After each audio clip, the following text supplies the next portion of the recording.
Weewaawo mbalabusiza kukyenda mu nyakutonyeza ennyaffa ma radio Sapiensia kawungezi ka leero kabbinkano ka katikisimu tuli ku mutendera omulala nate ogutali gwa muzannyo era nga namba emu njagala osemberera eddala omuzindaala okumpi tutandikirewo ewatali kumala budde ekibuuzo bw'oba tokiwulidde bulungi oŋŋamba n'enkikuddiramu naye nga kano baketegereza naye nga vaamu empewo vaamu empewo obugoba buna bwekikulema buna bugenda kubanga tekiyita ofuna buna bwekiyita ofuna buna kyokka bwekikulema ate tekiriiko kulonda kino tekirondo kale sebo omubbinkanye namba emu mugerwappo gy'oviiridde bakuwulira ekibuuzo kyo vaamu empewo kiikino radio Sapiensia erina omusaseredooti akola programu enkya Sande.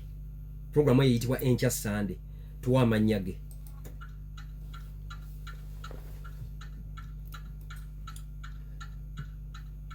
Father Ronald Mayanja. Nedda. Eyali naye kati nedda. Piki yandikuyita mu myaganya gy'engalo. Twamazadde taata ate owulidde akade tokawulidde oyo Father Jude kyekulidde Father Jude kyekulidde wekawanda gwoyogedde yali vaamu empewo kamugirewo ddala namba 2 omubbinkanye namba 2 Luther Stephen King Gawapari vaamu empewo wuuno bulira awuliriza omuweereza wa programu eggandaalo ebeerawo ku Sunday. Ekibuuzo kiikino wuliriza bulungi bulira awuliriza programu eggandaalo ebeerawo ku Sunday etandika ssaawa mmeka? etandika saa 3 ezaddi ez'okumakya. Piki yandikuyita mu myaganya gy'engalo. Etandika ssaawa 9 ez'olweggulo. Omubbinkanye namba 3. Sekate Fred ono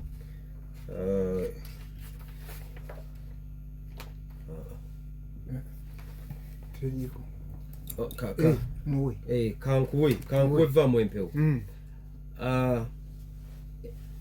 Ekibuuzo kyo kigamba nti programu saagala agalamidde. Owulira? Programu saagala agalamidde ebeerawo okuva ku Monday okutuuka ku Lwokutaano. Sebo. Tuwa amannya g'abantu 2 abagiweereza. Sebo Jimmy Jacob ne Kabasa. Piki ogikutte ku luwagi. Okyali mu kabbinkano ka katikisimu.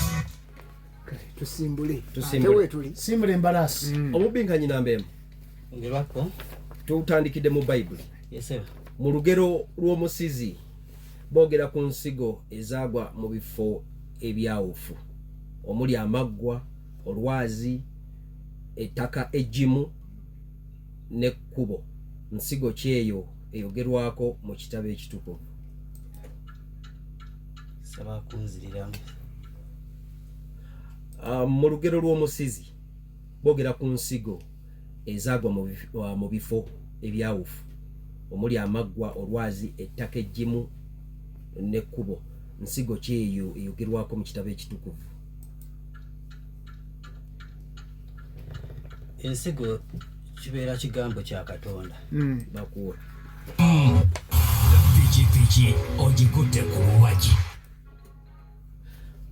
Ekibuuzo kye ekyokubiri. Mu Eklezia Katolika tukkiririza mu bamalayika ab'enjawulo era buli malayika alina obuvunaanyizibwa bwe obw'enjawulo. Tuwe malayika avunaanyizibwa ku mawulire ag'essanyu oba agasanyusa.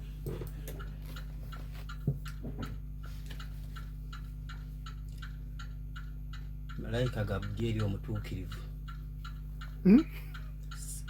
Saaba malayika Gabudyeri. Piki ogikutte ku luwagi. kankole mpomye nalunga yagoya amayuni. Omubbikanyi namba 2 sebo. Yes sebo. Tutandikidde mu Bayibuli. Yes sebo. Manyi lwaki tusese malayika Gabriel omutuukirivu ak'omutuukirivu kabadde kavuddewa. Okay, ekibuuzo kyo namba 1. Yes sebo. Nnyonnyola ekyaviirako Eli okufa.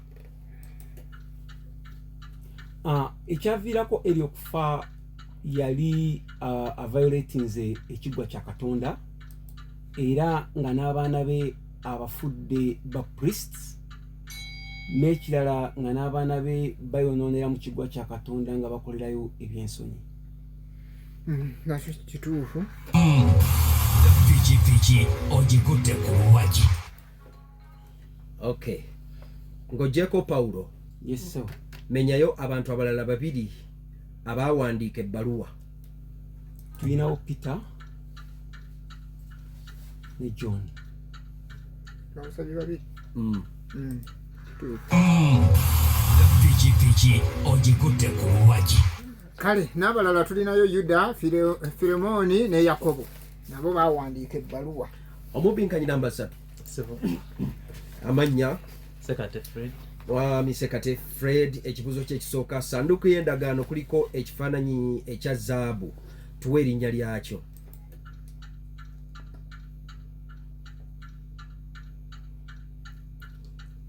Sabakonziriramu. Sanduuku y'endagaano kuliko ekifaananyi ekya zaabu. Tuwe erinnya lyakyo.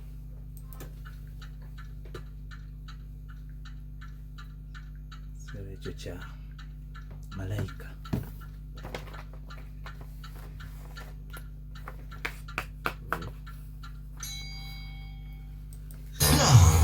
Piki yandikuyita mu myaganya gy'engalo. Omulamuzi waliwo amulonda. Waliwo alonda.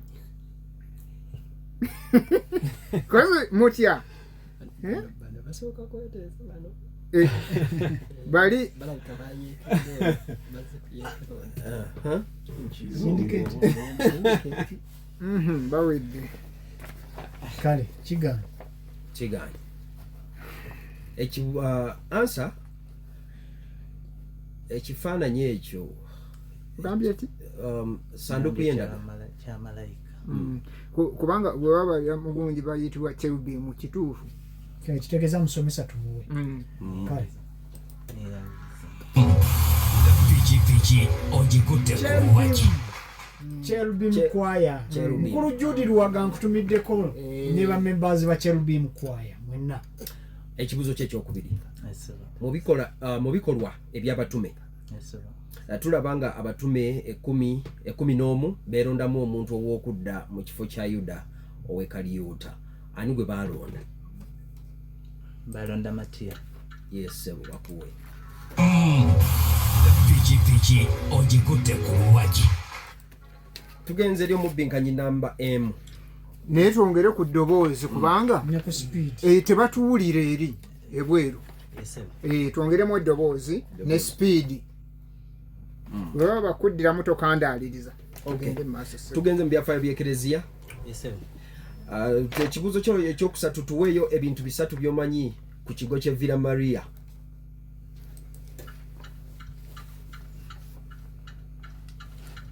Villa Maria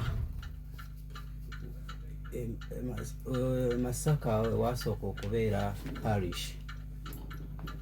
Villa Maria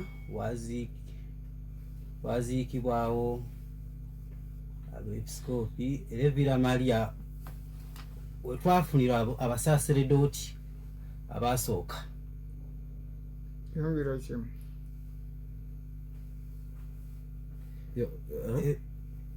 Villa Maria Bishop Stensera era we yasooka okubeera.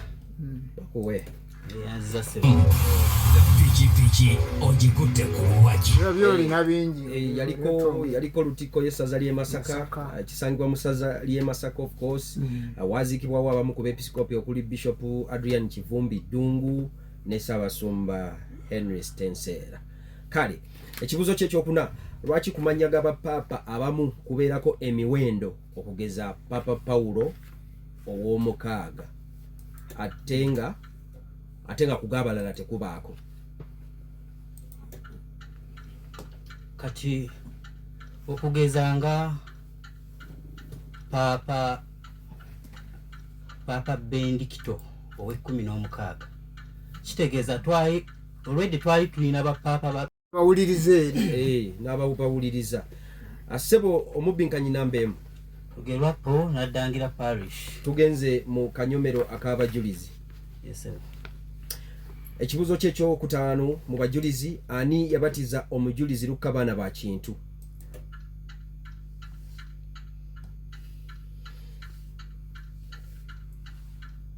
Leo Levinyake. Dereza. Yali Mapera. Pikipiki yandikuyita mu myaganya gy'engalo. Sekate Fred. Yali Father Gil. Father Gil. Ntaba wamma weerondere. Pere Ludovico Giro. Kale ekibuzo kyo eky'omukaaga. Esebo. Abajulizi Daudi Okero ne Gildo Irwa basibuka mu district ki eya Uganda? District eya Agago. Ukyalina obudde. District ey'Ekitugumu. Pikipiki ogikutte ku buwagi. bamulina Mugerwa. Otaddemu ekyejo. Agago wagendayo. Okay. Omubinkanyi namba 3, namba 2. Namba 2 uta Stephen King the first Gawa Parish. Tugenze tuli mu biafa tuli mu liturgy. Tolina abajulizi. Abajulizi talinaawo.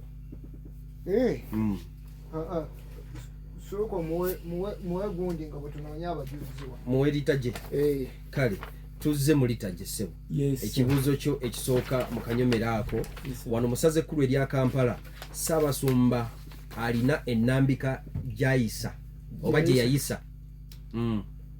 Wano musaze kkulu erya Kampala Ssaabasumba alina ennambika gye yayisa omwaka oguwedde 2025 ekwata ku by'okuyimba mu ssaza. Pozi yayogera ku ki?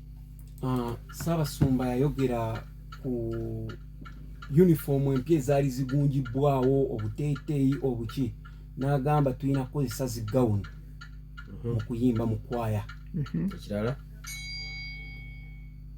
Ate oli muyimbi gwe omanyi bingi. Tetwamuwadde muwendo, twamusabye ki? Tetwamuwadde muwendo. Ennambika gye yayisa ndowooza. Kati eyo katumuwe. Pikipiki ogikutte ku buwagi. Oli muyimbi omanyi bingi. N'okozesa MTO Uddayo mu MTO mu kuyimba. Ekibuuzo kye ekyokubiri, ku kalenda y'Ekereziya tulinako olunaku olw'okufuuka obulala kwa Mukama waffe Yesu Kristo lutuuka ddi?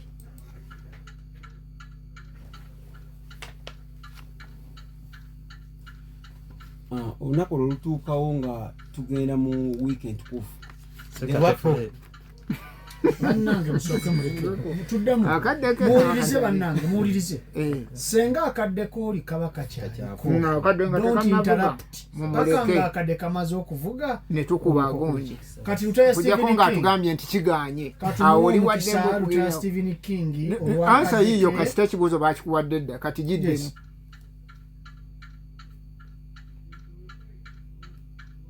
Olunaku olutuukawo ku lunaku lw'omubiri Lugerwapo. Mugerwa. Oli kiganye. Akadde toka owawulidde akadde. Pikipiki yandikuyita mu myaganya gy'engalo. Sekate Mugerwa. Olunaku olutuuka nga 6/8. Ntaba wamma weerondere. Okay. Tugenze ku mubinkanyi namba 3. Yes sir. Mubinkanyi namba 3 ewuwo tuli mu bajulizi. Sibwe guli? Yes sir. Tubuulire omubala gw'okulamaga kw'omwaka gwa 2022.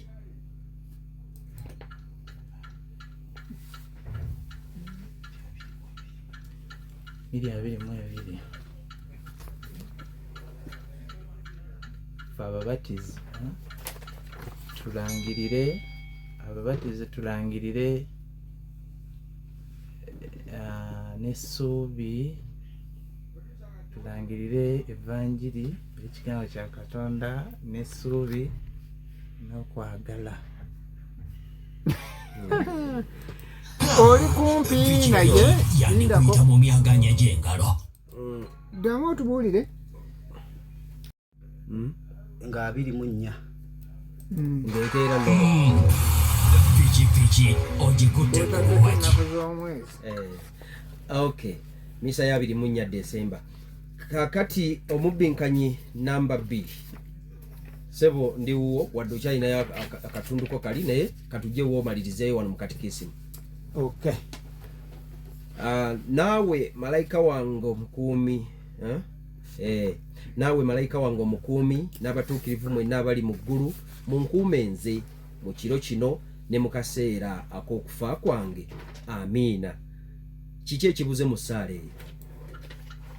Nsaba kunziriramu. Wuliriza bulungi. Naawe malayika wange omukuumi n'abatuukirivu mwenna abali mu ggulu munkuume nze mu kiro kino ne mu kaseera ak'okufa kwange. Amiina. Kiki ekibuze mu ssaala eyo?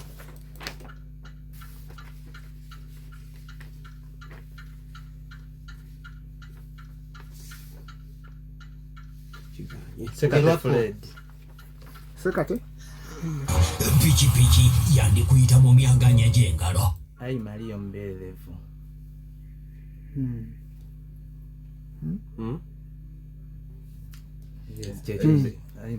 Kyekyo. Ntaba mubbi wamma weerondere. Kibadde kibuuzo kya mwenda. kibadde kya Mugerwa. Steven Kyamwenda kityanga yamisinzeeyo alina byeyabuuseeyo ebibiri anti yabi kati tayinza kutuuka ku mwenda akyalinayo ebibiri ebyabagiriza kitegeeza kya 7. Okay ekikyo gwe kya 7 kituufu. Ono ye mutuukirivu ayamba okuzuula ebibuze. Yali oyo St. Anthony. Pikipiki ogikutte ku buwagi. Tugenze omubinkanyi namba 3. Tugenze mu katikisimu. Tugenze mu litajje. Okay, tugenze mu litajje ekituufu. Okay ekibuuzo kyo namba 7. Singa omwepiskopi atwala essaza abataliiwo ani akola omukolo ogw'okuwa obusaaseredooti n'obudyankoni?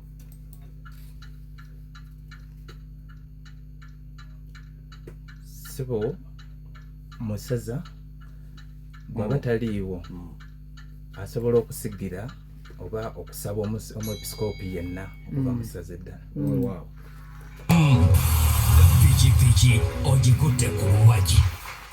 ngadde mayinti kogamba evika. Okay kibuuzo kyo ekirala nate kwanaganya esaakalamentu lya kusiigibwa kw'abalwadde mu bulamu obw'omwoyo nga tetutunuulidde kufa. Kibuuzo kitegedde? Saba kunziriramu. Kwanaganya esaakalamentu lya kusiigibwa kw'abalwadde mu bulamu obw'omwoyo nga tetutunuulidde kufa. Okusiigibwa kw'abalwadde bigumya omwoyo gw'omulwadde n'atatya lumbe. Yes, n'atatira lumbe ate n'agumirwa nerimuyamba okulwona obulungi. Omulamuzi owaddeko ekitundu badde njagala obutatya. Yes, kusiigibwa kw'abalwadde liyamba omwoyo gw'omulwadde obutatya lumbe ate n'okulaba nti obutatya lumbe n'okola ki ate limuyamba. waliwo alina ekisingako Stephen King mulonda anekirisizeeko bwomu. Essakalamentu lino limuwa petensia nelimuyamba okuwona mu bulamu bwe obw'omwoyo neyejjusa wabanga abadde alina ebibi nelimuleetera okulwala obulungi n'okumuwa essuubi n'asembera kye bayita viaticum emmere y'abalamazi n'ayongera okuguma kale tuwe Stephen King somesa kyo kibuzeemu ki kale bombi ne penetensia nayo ebadde enkulu gyogerako okuguma nerimu essuubi twagambye nnyonnyola bulungi yensonga lwaki tuliwa obudde esaakalamentu teriwa mwoyo wabula liwa omuntu kuba liryo ng'omuntu likugumya likuzaamu essuubi kale musomesa kabuzeemu soka tumulemu katene nnyo kale ono sambyeko tugenze mu katikisimu tuweeyo ebiti by'abantu bina ebisobola okusomesa katikisimu.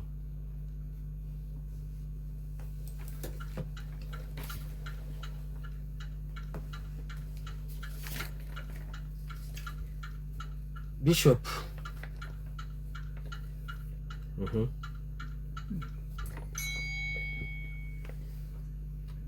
Bishop asomesa katikisimu Faza asomesa katikisimu omusomesa asomesa katikisimu ate n'omuzadde ewaka asobola okusomesa katikisimu.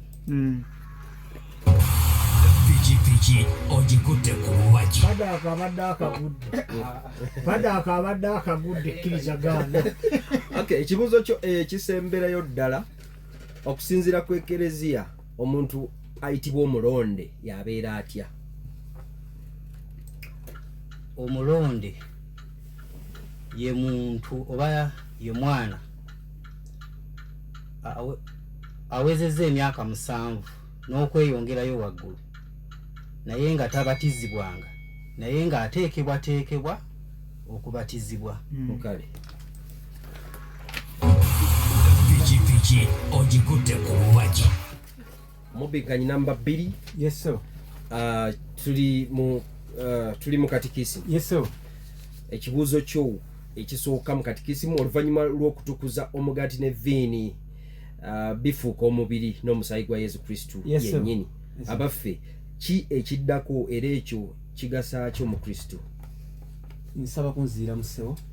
Oluvannyuma lw'okutukuza omugaati ne viini bifuuka omubiri n'omusaayi gwa Yesu Kristo yennyini.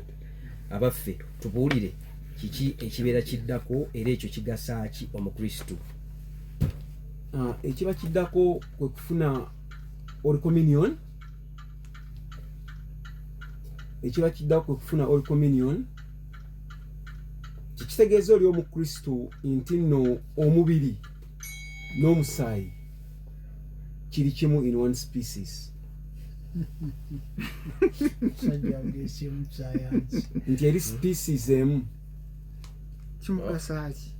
kimugasaki sekate oli kiga ono katusoke tukujjewo katukujjemu tuli mu katikisimu kati tukajja kuyita mu myaganya gy'engalo. Ekiba kiddako nti omubiri ogwo n'omusaayi bifunibwa omusaserdoti ate n'abakristu beeteeseteese ne bamufuna ate omukama n'asigala mu bo ne bambeera naye. Ntaba wamma weerondere. Ekibuuzo otaya otegedde enjawulo. Njawulo ngitegedde. Ekibuuzo kyo ekisembayo mu katikisimu bw'olinda biri ebibyo ebibiri ekitone kya mwoyo mutuukirivu eky'obutegeezi kituyamba kitya? Ekitone kituyamba okutegeera bantu bannaffe, okutegeera Katonda kyayagala n'okutegeera ki kye tulina okukola ng'abakristo. kigasegase kale katukuwa Piki ogikutte ku luwagi. sikukigattagatta okwo tugende kwaddako kwaddako ebibuuzo babiriddemu ebibuuzo bye namba 3 tebiriiwo oba tebiriiwo naye nno bana obudde budduse